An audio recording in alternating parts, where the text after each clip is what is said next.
Guys, please let me tell you a story for the start. How this whole thing came about. This whole thing started with two guys talking. And the two guys were called Lars and Henning. And Lars, you might know him, he has a small company named NFQ. And Henning, he's from the Netherlands, he's the guy helping Lars how to do sales. And Lars asked Henning, hey Henning, what should I do to have a really great conference? Henning said, easy my friend, go get the best podcaster in Europe and put him together with a really interesting guy that's into business into Southeast Asia. He said, okay, that sounds decent. So I got a call, it was Lars on the phone, he said, Joe, I have an idea. I would like to take the greatest podcaster from Europe and put him on stage together with a great business guy from Southeast Asia. Unfortunately, the two guys that would fit that do not have time, so I need you and Rich to jump in instead. So what will happen in a minute now is the following. I said to Lars, listen Lars, I have a great format which is called 5 Things 20. And the idea is, look back on your life and ask yourself, what are the 5 things you wish you knew when you were 20? And it's not about regrets. It's not about like, hey, I wish I knew how to do sports because I would be slimmer or something like that. No, it's more than, which learnings did I make since I was 20 that are so great that I wish I had them by then? So obviously, the format works for someone who is 20 and learns, but also for someone who's elder than that and can pick up something from him. And what will happen is I will sit down and start by high five guys, and this is the moment where we start the podcast. So if it's too fast for you, or you missed a point, or you need to go to the toilet, just ask Lars or someone from the team afterwards, and we'll have the podcast ready to get you hooked up. So, ready? Ready. Ooh, okay. Thank you for showing up. I see a lot of people. I'm really impressed and hope that I can add value to your summit. Sure you can. All right then. High five guys. My name is Joel, and as you know, as always, I find great people and ask them, what are the 5 things you wish you knew when you were 20? And today it's a pretty international format because the guy I'm talking to, his name is Rich Pham. He has been in so many countries, it's more countries than I have socks in my cupboard. Just to name a few, he worked in the USA, in Japan, in Singapore, in Thailand, in Vietnam, in Cambodia, in Malaysia, in Korea, and in China. And he worked for such brands as Procter & Gamble, Johnson & Johnson. He was actually the guy bringing Coca-Cola to Vietnam in 1995. He worked for Danone, and he even sold a great drink, a great company called Pocari Sweat for more than $200 million. So the guy I'm talking to is pretty successful when it comes to business, but he's also into sports, as I learned. Because Rich has an own Formula 3 team, he's a racing driver. He even got the 3rd place on the 25 hours race in Spa, which is quite dangerous, I can tell you guys. And he even won the C-Class in China 2015. So what couldn't be more interesting than a guy with such a track record? So dear Rich, great to have you here. Thank you very much. You did a lot of research. Yeah. I got my little sticky note here. But maybe let's start by getting to know you better. I mentioned all these different stations, the countries you worked at, the companies you worked for, even the different roles. What kind of person are you? What's the man behind all that? How would you consider yourself? So, it's not a simple answer. Nothing is really simple. I would say that I've been different at different stages of life. Yeah. So in my 20s, I was an idealistic, corporate ladder climbing kind of guy who was just running after the money and titles. In my 30s, I was adventure driven. I became a corporate expat, and I wanted to be based, so I was based in Tokyo, and Singapore and Vietnam, and I wanted to go to Italy and Spain and run those things. In my 40s, I had a divorce. I became much more realistic in what was my outcome. I realized that if I'm 40 and I wasn't managing director of China, I was never going to be president of Coca-Cola or Danone. If you're in your 40s and you're whatever president of Vietnam, yeah, the best you're going to get is maybe Asia Pacific president. In my 50s, I got really bored.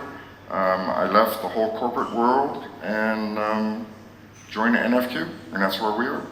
So there is no simple answer to that question.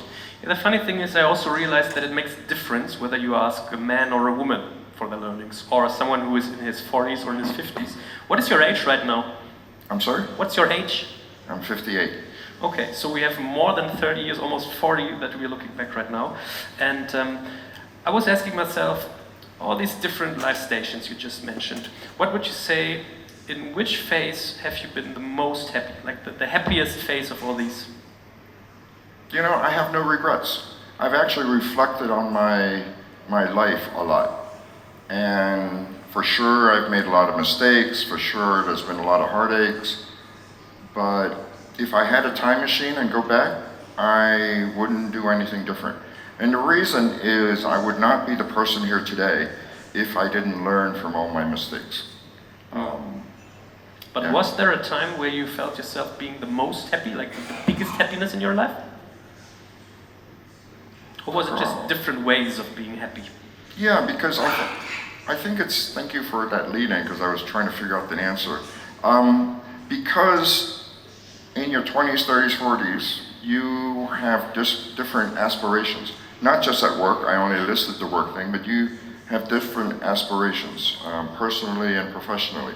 So what made me happy during those decades are different. And of course, yeah, I think I'm here today because I'm relatively successful and I was happy because I achieved those goals during those decades. In advance to this talk, I made a promise to you. I promised to you not to talk about politics because politics suck in every country. It's always pain. But culture is interesting. And I would like to start this journey with a very personal note on your side because I learned that you emigrated to the US and then returned to Vietnam. And it was quite hard for you to have these different situations, being an expert as a small kid, as far as I know, 10 years old, coming to the US in a time where you're not supposed to learn English in school, you need to learn it yourself. And then at the same time coming back. So you actually experience both sides of the ocean, you can say, but also different types of relevance in these countries. Maybe you have a little story about that, like how did this come about and how does it feel? So many stories. So let me just tell you one. Yeah. 1975 was when the Vietnam War officially ended.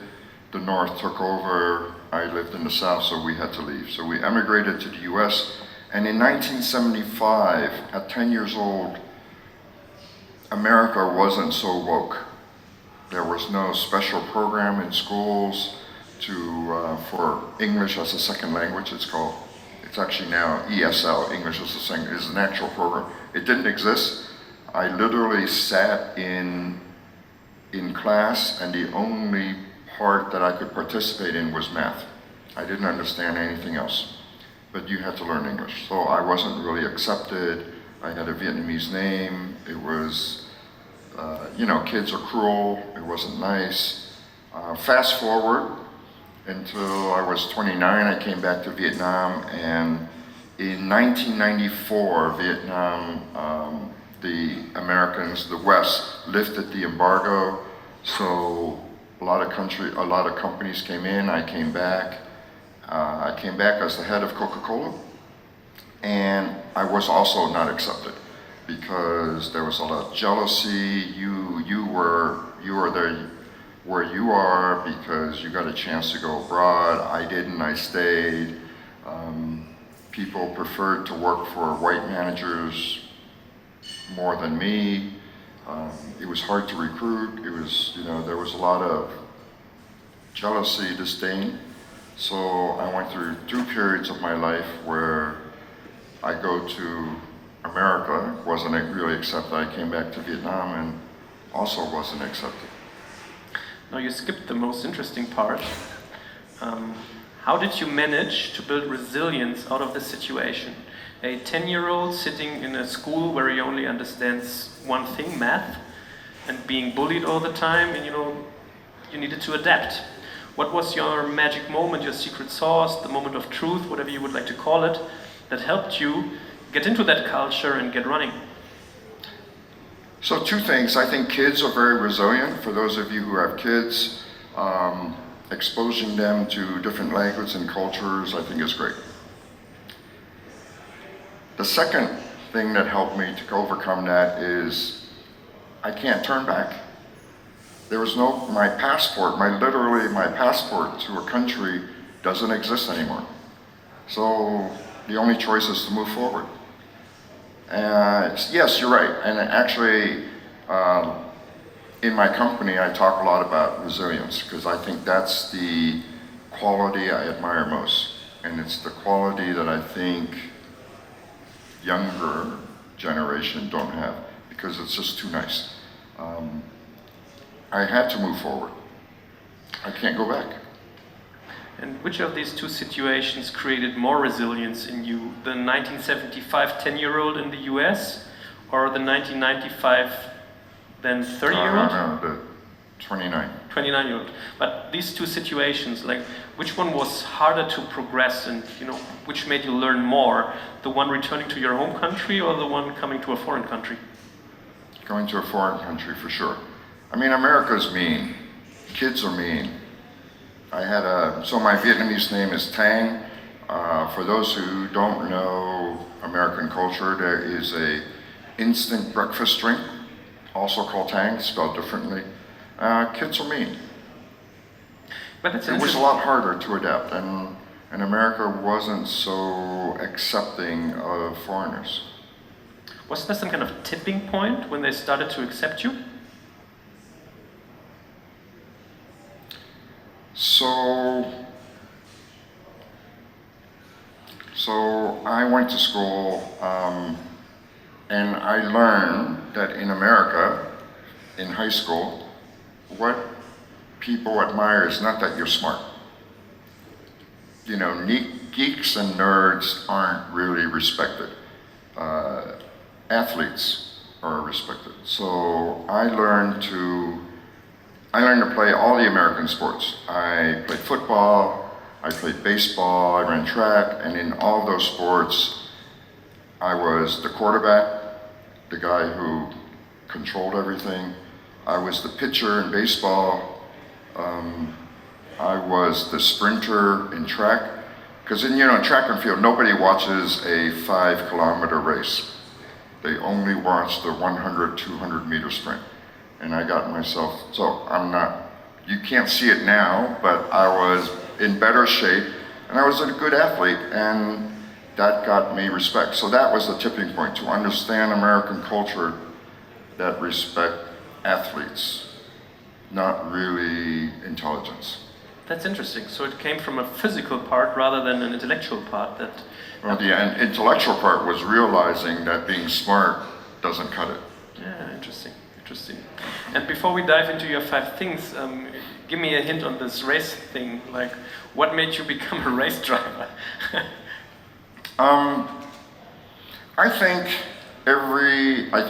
Okay, let me rephrase. I think most men like cars, like to go fast. I'm no different.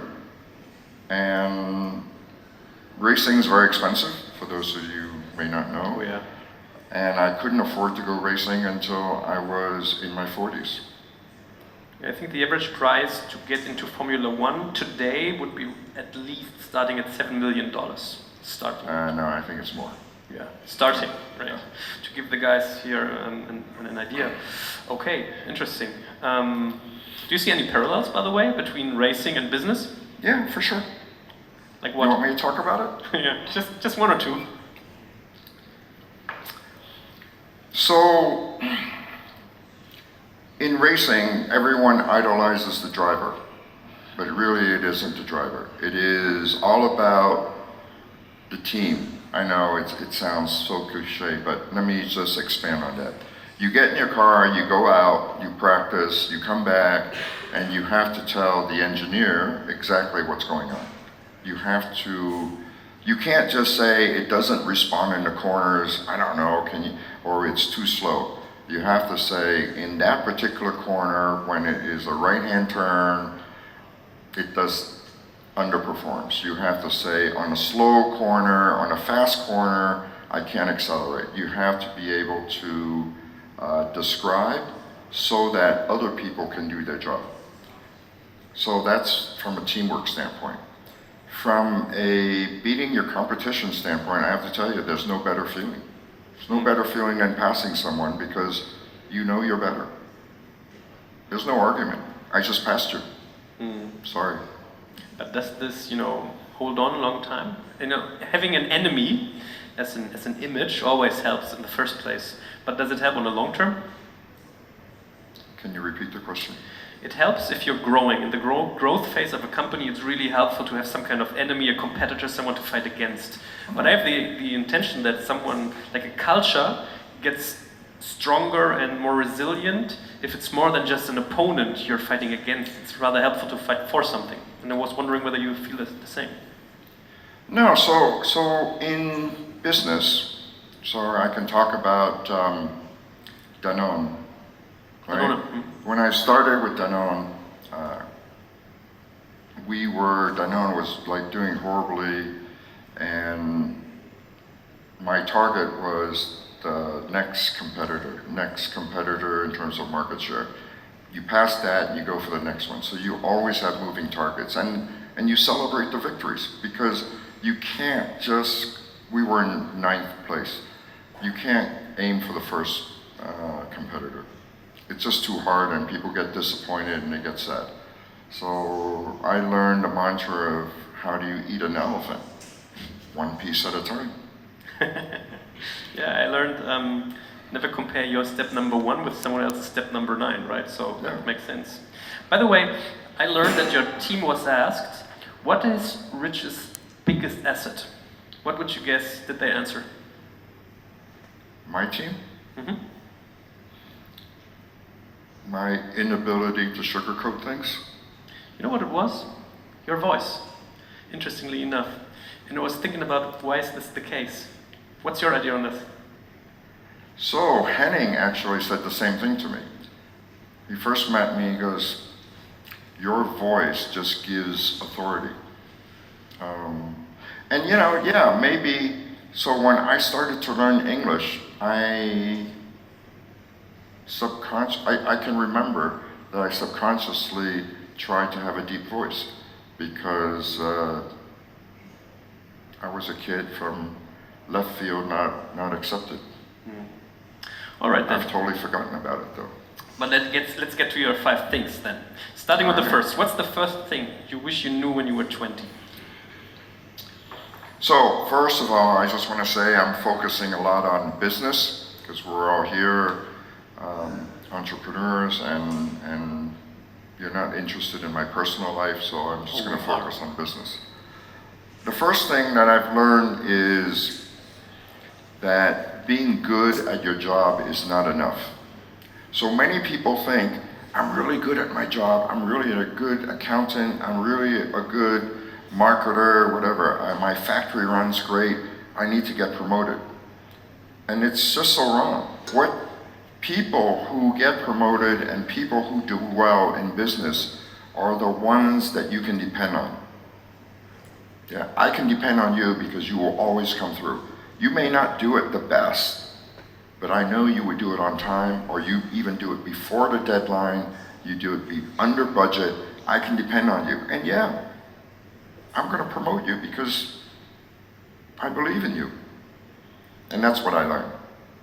Okay? So I had a boss who, we were working one day, and he said to me, he said, where's that report? And I go, we agreed that it was due on Friday. And I said, and he said to me, he goes, Rich, you should know that if it's important to me, it's top of mind for me, it should be top of mind for you. You work for me. And it's not ready. So from then on, from that moment on, I understood to manage upwards. Manage upwards. And for those of you who are business owners, you can still manage upwards. Yeah? Manage upwards could be your employees, could be your key managers. But what it meant is I need to know what are your issues. right? So I do what you need, so I can do my own thing. So I learn to prioritize other people's requests first, because if it's something for me, I can do it on my own time, I can do it at midnight, whatever. But because I do for other people early, not on time, yeah, early, they always feel that they can depend on me. I will always come through. And that's what, in companies, that is the valued employee. Yet A good employee, yeah, everybody's good. Forget it. You hand me something on time, yeah, I expected that. Thank you for doing your job.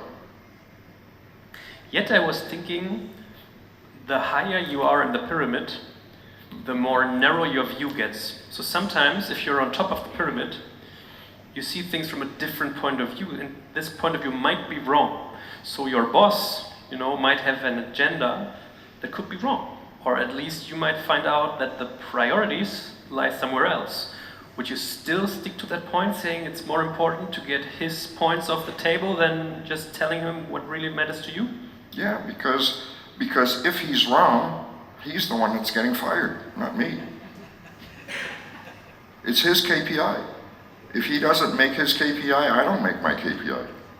It's very simple, for sure. And if he's wrong, there's room for me. I don't care. Then there's an opportunity for me to move up. But I never want to be that person where he goes, yeah, he's good, delivers on time, does his job. Yeah. Okay, so you say that people that can depend on you, or that people can depend on you, is the most important thing when it comes to business. Yes. Well, let's take a look at all of our businesses, right? I mean, if you have e-commerce, why do people shop on your site, other people's site? It's because the transactions are good, you deliver on time, you have the right product. In the outsourcing business, they can depend on us to deliver their dreams. It's not about being on time. You just said that you would also promote someone you could depend on. Is there more to it than just that? Of course. Like, what is your scheme of looking at people?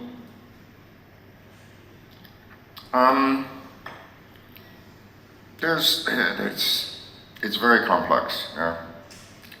Yeah, we have time. We started with what I would tell someone in their 20s that I learned when I'm 58. But my promotion obviously would be culture. Yeah, culture fit for me is very important. So at 58, I've played the politics wrong at many companies. I've almost gotten fired at many companies. And what I've learned is that culture really matters. Culture fit really matters. I don't have to be friends with the people I work with, but they need to have the same thoughts, process, values as me. And the reason I say this is because I've moved around a lot of companies, voluntarily or involuntarily. It doesn't make me a bad person. It just means that the way that company operates no longer fits with the way I want to live my life. So when I let employees go, they don't suck, they just don't fit. And I've seen a lot of people I've let go, not that I've let a lot of people go, but I've seen a lot of people be successful at other companies. I'm really happy for them, because sometimes you do them a favor to let them go to a place that fits them better. Like me, I've changed companies, different parts of my life, where I fit better, and I've thrived. I'm sure there's some people at the companies I left just go, Rich sucked, he couldn't hack it here. But it's really not true. I just didn't like the way it worked. Let's digress for a moment from your first point, dive just a little deeper into culture. Sure, we have time. Where do you spot culture? what is the place that culture, where culture happens? Is it being written down in your wiki or your communication papers? Is it the way you act? Is it how people communicate? Because it's somehow hard to grasp where culture takes place. You know what I mean? Yes. Writing things down on a piece of paper is really easy, especially today with AI and ChatGPT. Culture starts from the top. I firmly believe in that. In every company, I've seen it, and I live it in the companies that I run. Because a piece of paper, people forget, but people see you every day. People see how you behave, how you act, how you talk. That's culture. And and I'm not saying that every employee needs to behave and act like me, but they need to accept and understand. And if it doesn't work for them, there's a better place for you. You don't suck. Good luck. I'm a very good example. I've moved many companies because it doesn't fit with me at that part of my life. I can feel that. Come on, let's move on. What's your second aspect, the second thing? My computer went to sleep. I have to turn it back on. Okay, so my second is that in life, there are no grades. Let me talk about this, yeah. I have to give a little bit of background. I went to the US not speaking English. As you can tell now, I'm fluent. I went to school in the US. I got into University of Chicago Booth School of Business, which is the top 3, top 5 always, MBA program in the US. I got in without any work experience. I got in at the age of 20 years old. I graduated at 23. I graduated, I went to the #1 marketing company, because I was in marketing, in the world, Procter & Gamble in the US. I was the youngest brand manager, or a young brand manager. I was always excelling and being young. And then I hit a career roadblock, because I've never been disappointed. I've always been that guy that excelled. And my career roadblock was when I had a boss younger than me. He was younger than me less than a year, a few months. But it really hit me. I was like, I'm no longer the superstar. I'm no longer the child prodigy. And so my second thing I wish I knew when I was 20 is that there are no grades in life. Yeah, you need to be performing. You need to be dependable. Things suck. Let me see if I. And yeah. What happened to you, your feelings, your personality, when you hit into that roadblock? I think for like 2 or 3 weeks, I was like, what the hell, what happened? What did I do wrong? I knew what I did wrong. But then I was just like, okay, life goes on. He doesn't care that I'm younger than or older than him. Nobody else cares. It was only me. It was all in my mind. And also, while thinking about it, I'm just realizing that you connected yourself or your status or the quality of you as a person to something that you could achieve, and in comparison to others, right? Yeah. And what I witnessed was, when I was walking through the streets here in Vietnam, that there are quite a few brands I know from the West, and all these brands tend to tell people you need this and that to be happy, you need this and that to be relevant, you need this and that to be rich. And I was asking myself, I had this sound bathing experience, and I can remember this guy saying, you're good enough, everything you need is in yourself, and that sometimes, it gets lost. Did you find that path for yourself, realizing that it's Rich who's worth, no matter whether he's the youngest, the biggest, the tallest, the fastest, whatsoever business guy? No, I think I think because I had to emigrate from Vietnam, and there was no turning back. And no matter what roadblock in life gave to me, I can't turn back. You either figure it out or, you flip burgers. And I don't like flipping burgers. I like eating burgers. Gotcha. No, but I mean your personality, like, did it change with that experience of being right here, right now? I'm not the fastest, I'm not the best, I'm not the youngest, as you said. No, I didn't say I wasn't the best. I was no longer the child prodigy. Right? So I was no longer the youngest brand manager. I was no longer the youngest GM. So I had a target. I was going to be general manager when I was 35. Yeah, I didn't make it until I was 40. But it's okay. Still 40, still young. So I'm all right. Is this still in you, this wish to be what you just mentioned? This competition thing? Not at work, in racing.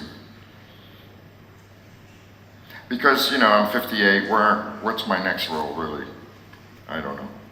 I'm not going to be CEO of Coca-Cola or Danone or Google. Why not? Because it's not in the cards. It's not how the normal CEOs are today. I was just today talking to a sociologist, I think it's called, and we were talking about midlife crisis. And this has to do with the aspect of aging. I'm not saying that you're in a midlife crisis, don't get me wrong. But there is a moment where you realize that there's less time ahead of you than behind you. And that your possibilities shrink in a way, just naturally, not because of you, but because of life. Did you have this moment already that you realized such a thing? And what did it do to you? I can honestly say I never had a midlife crisis. I don't think I did. I never had a moment where I became depressed, I don't know what the definition. So, because I don't think I had it, I don't know what the definition of midlife crisis is. But no, I always figured life happens, you have to go. So let me just talk about something else, yeah. So every single manager that works for me, I give them a book. And I'm sorry I forgot to give you a book, I know there's some out there. So the book that I give is Who Moved My Cheese?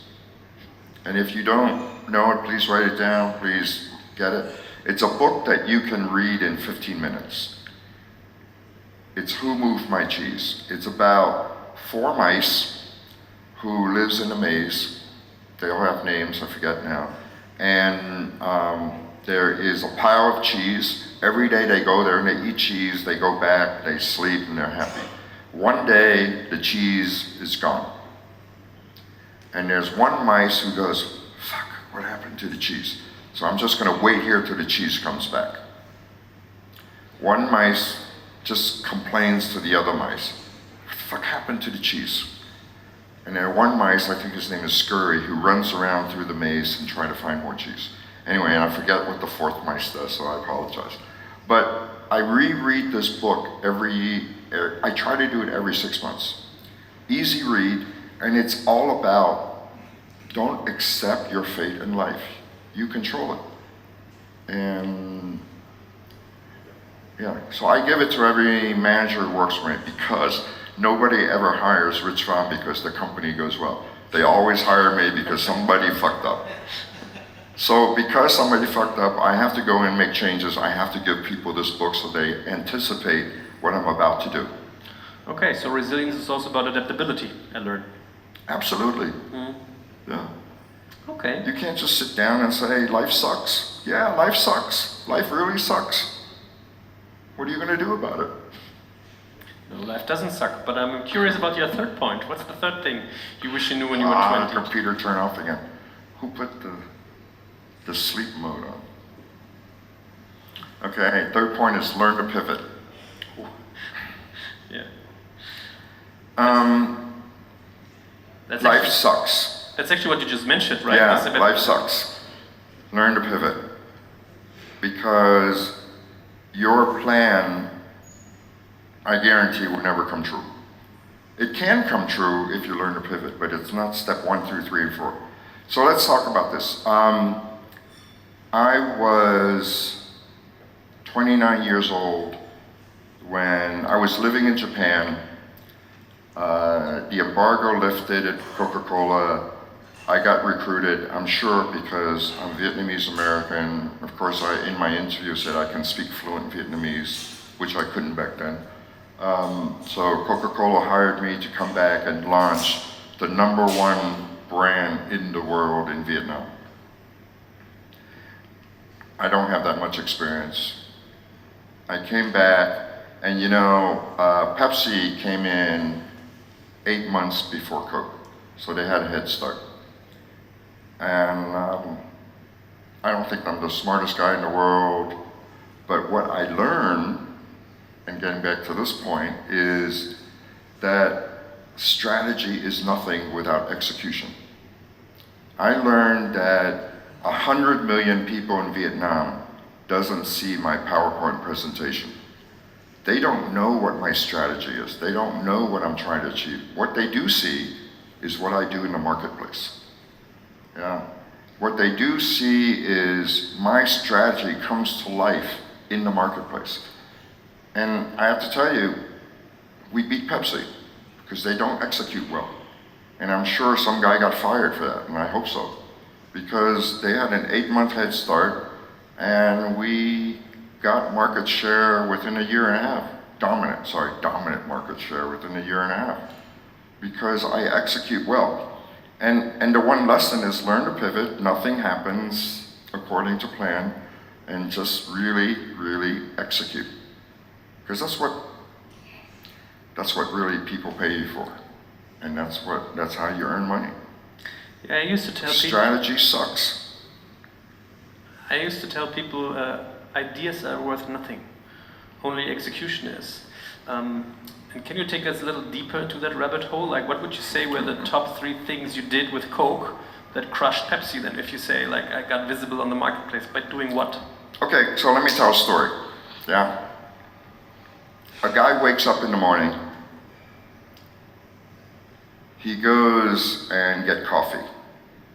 So a typical day, you wake up, you get in your car, you go and get coffee. On the way to the coffee shop, a dirty Coca-Cola truck cuts you off in traffic. You get to the coffee shop, you see, and I learned this from Coca-Cola, so everything is about Coca-Cola. You get to the coffee shop, you see that the shelves are like not neatly aligned, some products are missing. You get your coffee, maybe you wanted a Coke, you couldn't get the product that you wanted. You call the company hotline, someone answers, hello, what do you want? So what I learned is people think marketing is marketing, and that's just really, can I curse? Bullshit, right? Because everything communicates. The millions of dollars that Coca-Cola spends, or however you spend in marketing, right? All poof goes to waste because the truck is dirty, the driver is rude or doesn't observe traffic, the operator that answers the telephone call is rude. Yeah, that's all impression. Now this beautiful brand, thousands of dollars, millions of dollars that you spend on creating this commercial, yeah, I think your product sucks. So what I have done, this was back when there were actually landlines, right? I never called any of my employees on their handphone. I always go through the front desk because I want to know when someone complains how we respond. And sometimes I will call in a complaint myself. I will say, hey, I bought a case of Coke and there was only 23 cans. I want to see how people react. Because that is more important than marketing. Or another way, that is marketing. Because everything communicates. Yeah, I can remember I was talking to the German MD of Amazon, And he said that there are these famous question mark emails by Jeff Bezos. Whenever a customer emails him directly, which happens quite a bit, or happened, he's not the CEO anymore, he would forward these emails to his employees, and if there's a question mark attached to it, this means he expects an answer within at least 2 to 3 weeks. And he was showcasing one thing. He used to be the MD in Australia, and he said there was one customer who couldn't receive his products. And they dived into it. He got mail after mail after mail after mail after mail with the customer, but nothing happened. And the problem was, he was sending out a drone, flying thing around with electricity, and there was a warning sign on the box outside. And in Australia, some parts of it are really far ahead, so you need a plane to, like, once a week bring the stuff over there. And because of the sign on the box, these guys wouldn't bring it there. And he found out that it was way more than one person having this problem. It was like 20,000 of them. And he fixed it. And I like this example because it's what you said. Sometimes retail is detail, as they say, right? Yeah. It's, people think in silos. I'm in charge of manufacturing. Right? I'm in charge of marketing. I'm in charge of whatever, finance. But consumers don't think in silos. It's an experience, right? I had a horrible experience with this company. And you know, it goes down to interviews. I had to teach people how to interview because, especially today with social media, everybody has a friend. You have a bad experience, you don't say Rich Pham was rude. You just say, I interviewed at that company, and that company sucks. They were awful. And then they tell 2 friends, and then they tell 2 friends, and then pretty soon you are known as a bad company. So you need to know that everybody has a choice. So when you interview, you're not the king.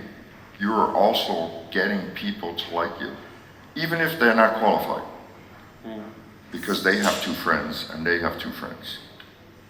There's one thing my mind still sticks to before we come to your 4th point. On a repeated basis, you said life sucks. What do you mean by that? And why? Nothing goes according to plan.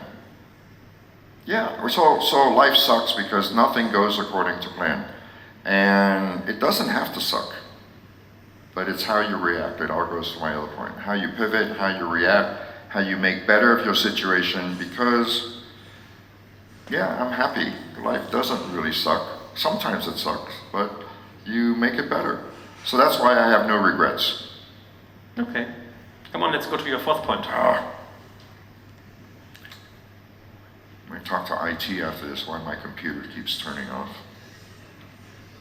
Okay, now we're getting personal. My 4th point is there's no guidebook for parenting. Oh, yeah.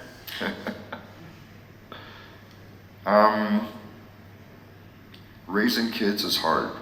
Raising kids is hard because everyone's an individual, everyone has a personality, everyone has a brain. So I have one son, and I read a lot of books. I don't agree with some of them. It's just, you need to be you. You know? And if there is a perfect way to raise kids, we wouldn't need jails, we wouldn't need policemen, you know, because everyone would be a perfect citizen. But guess what? We have jails, we have police force, we have laws, because things suck. Yeah, sometimes my wife and I are talking about the children, and if we did something badly, we tend to say, you know, there needs to be something they can tell in therapy later on. Yeah, that's right. That's why there's policemen have jobs, therapists have jobs, people who build jails have jobs. There's no perfect way. You just need to be you, but you need to be responsible. But did you have some kind of blueprint you were thinking of, like something you really want to convey, some values or some aspects? Because what we're just doing here is actually exactly that. You could also go to your son and say, listen, son, when I was your age, blah, blah, bloops, he wouldn't listen to you anyway, but, you know, did you have some kind of values you were following? Yeah, I wish I did. I wish that my son would listen to me like my employees. I haven't found that leverage yet. sometimes, no, I mean, he's a great kid. He listens to me. He doesn't follow everything I say. He just listens to me because he has to. I wish I knew. Like I said, there's no book for parenting, right? There's going to be a point in your life where your kid just goes, yeah. Is your son a mini Rich? Like, do you see a lot of yourself in him? No, he's totally opposite. He's an introvert. He is a geek. He's like a computer. He's just graduated. He's 22. He's a computer science major. He doesn't drink, doesn't smoke. He actually doesn't drink anything with carbonation. So he doesn't even drink Coca-Cola or soda. He's as far from me as you can get. There's a little bit of humor in that, right? Yeah, there's a lot of humor in that. I'm going to ask you one thing, and feel free to neglect to answer it, but talking about your family and your parenting aspect, as far as I understood you, you also mentioned that you were divorced. Yeah. And I was wondering, from the outside, stuff like you did always looks bright and shiny and big, but sometimes it also comes with a price. And I was thinking about this thing you mentioned with the divorce. Was it because of business and all the success and what it asks from you, what it demands? Ooh, that's a really deep one. Or was it a different thing that led to this? All right, so let me answer a different question. Mm-hmm. So I'm not sure if I want to answer that one. My ex-wife and I have a terrific relationship. We chat almost every day. She lives a few kilometers away. We use the same lawyer to get divorced. We're just like, yeah, whatever. We just need the paperwork.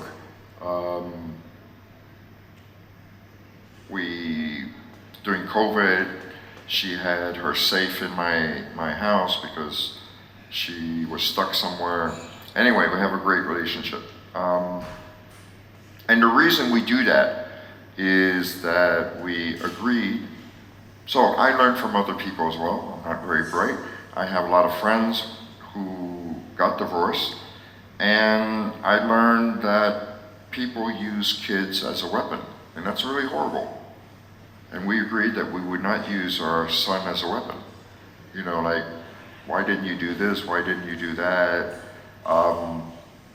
We agreed, and the second thing is that I had a roommate back in college who got divorced. And I remember when that happened, I asked him, is there anything I can do? And he said, Rich, my one tip to you is whenever you get angry, just say, she's the mother of my child. And yeah, when we got divorced, there are times I get angry. And I just go, she's the mother of my child. And I just let it go. And that's how we are in our relationship we're in now. So, thanks for sharing. Thanks for letting me not answer your question. But maybe we can talk about prices for a second. Because, I mean, you're a businessman, prices are part of your life. And I was asking myself, a career like yours, which is quite extraordinary, did it also need to pay something? Like, did you have to pay something? Was there a price you paid for this career that comes to your mind, or maybe more than one price? You keep getting back to this question, aren't you? I'm not talking about divorces and relationships, but in general, I mean, usually... Okay, then I'm going to have to talk about it now. So, I'm looking around and see who's here in Vietnam. So, I think it's safe to say that in the early years, we were the power couple in Vietnam. I was the head of Coca-Cola. She was a top-notch lawyer who's the managing partner of one of the big 3 law firms in the world. And you know, to get to the managing director of Coca-Cola or Danone, or to be a managing partner, yeah, we made a lot of sacrifices, and I think it hurt. Come on, let's find a roundup. 1 point is missing if I counted correctly. 1 point's missing, let's see. Oh, this is my favorite. So, in the Thailand office, in the NFQ Thailand office, there's a quote on the wall. And this is the quote where I say a lot of people. And the quote is, there's no free lunch. So if I were to transport myself back and meet myself when I was 20, I would say there's no free lunch. And people, and I use it for a lot of things, but people just misunderstand. You know, somebody always wants something from you. There's no free lunch.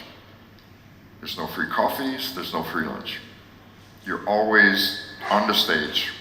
Literally, you're on the stage somewhere, whether it's with your family, your son, your husband and wife, your boss, your subordinate. You know, you have to add value. If you're not adding value, you're just that guy or woman.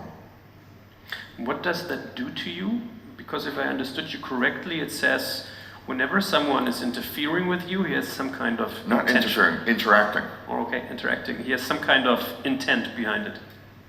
Not intent, that sounds mean. You have to add value. Oh, Let me okay. just add that. Yeah. So what does it do to me? On Saturday and Sunday, I am at home. I don't want to meet anyone. People think I go out and party and eat. Literally, my social hours, Monday through Thursday. My feeling is I'm already at work. If I need to go out to dinner, if I need to meet someone, no problem.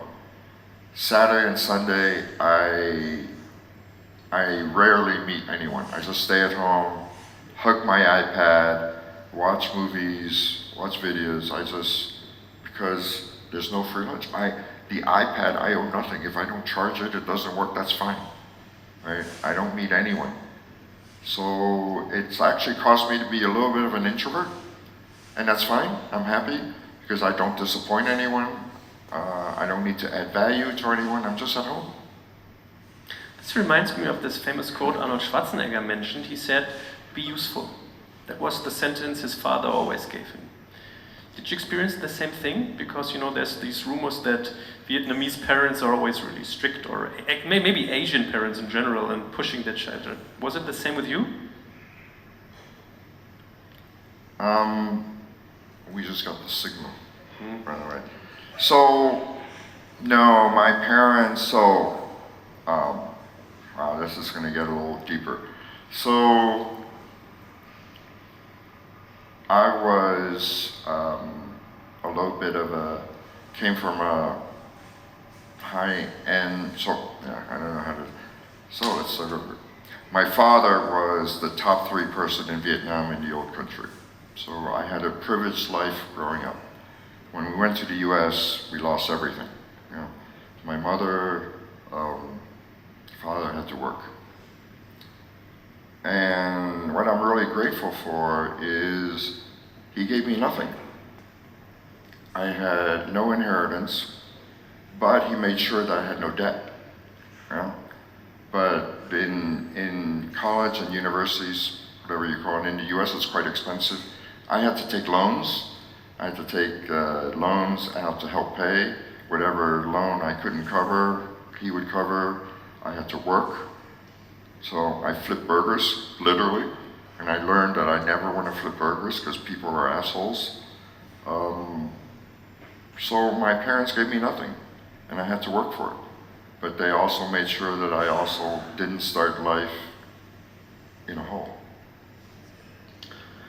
Rich, thank you for letting me, pushing you on the edge, sometimes even above it. And Rich Pham, number 1, being good at your job isn't enough. Number 2, in life there are no grades. Number 3, learn to pivot. Number 4, there is no guidebook for parenting. And number 5, there is no free lunch. How cool is that? Thank you very much. Thanks a lot. Thanks for having me. That was I really appreciate it.